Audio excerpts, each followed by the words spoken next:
Shalom, selamat pagi.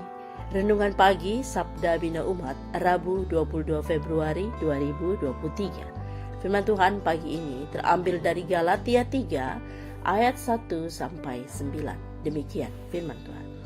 Hai orang-orang Galatia yang bodoh, siapakah yang telah mempesona kamu? Bukankah Yesus Kristus yang disalibkan itu telah dilukiskan dengan terang di depanmu? Hanya ini yang hendak ku ketahui daripada kamu. Adakah kamu telah menerima roh karena melakukan hukum Taurat atau karena percaya kepada pemberitaan Injil? Adakah kamu sebodoh itu? Kamu telah mulai dengan roh. Maukah kamu sekarang mengakhirinya di dalam daging? Sia-siakah semua yang telah kamu alami sebanyak itu? Masakan sia-sia.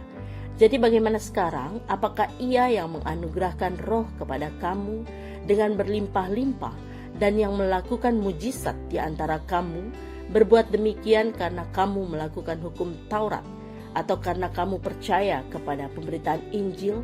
Secara itu jugalah Abraham percaya kepada Allah, maka Allah memperhitungkan hal itu kepadanya sebagai kebenaran. Jadi kamu lihat bahwa mereka yang hidup dari iman, mereka itulah anak-anak Abraham.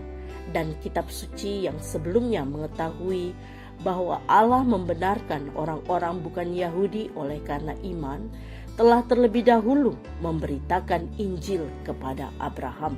Olehnya segala bangsa akan diberkati. Jadi mereka yang hidup dari iman, merekalah yang diberkati bersama-sama dengan Abraham yang beriman itu. Demikian firman. Renungan pagi ini bertema hidup oleh iman. Bergabungnya orang-orang Kristen non-Yahudi ke dalam persekutuan jemaat Kristen Yahudi menimbulkan persoalan tersendiri. Paulus mengajak jemaat Galatia untuk tidak menjadi orang bodoh. Bagaimana caranya? Dengan mengingat jauh ke masa lalu, yaitu kepada awal mula perjanjian antara Allah dan umatnya. Menurut Paulus, Allah pun demikian. Orang-orang bukan Yahudi karena iman percaya mereka kepada Allah. Sejak zaman Abraham, bapa leluhur mereka, Allah telah menyatakan, Aku akan memberkati orang-orang yang memberkati engkau, dan mengutuk orang-orang yang mengutuk engkau. Dan olehmu semua kaum di muka bumi akan mendapat berkat. Berdasarkan ini, Paulus menyimpulkan bahwa setiap orang yang percaya dan beriman kepada Allah akan diberkati bersama-sama, atau seperti Abraham. Pertanyaan selanjutnya, apakah jemaat yang berlatar belakang bukan Yahudi masih harus memberlakukan hukum Taurat? Paulus menegaskan bahwa anugerah keselamatan Allah itu berlaku terhadap manusia, bukan karena manusia memberlakukan hukum Taurat, namun karena Allah menepati perjanjian keselamatan yang dibuatnya terhadap manusia.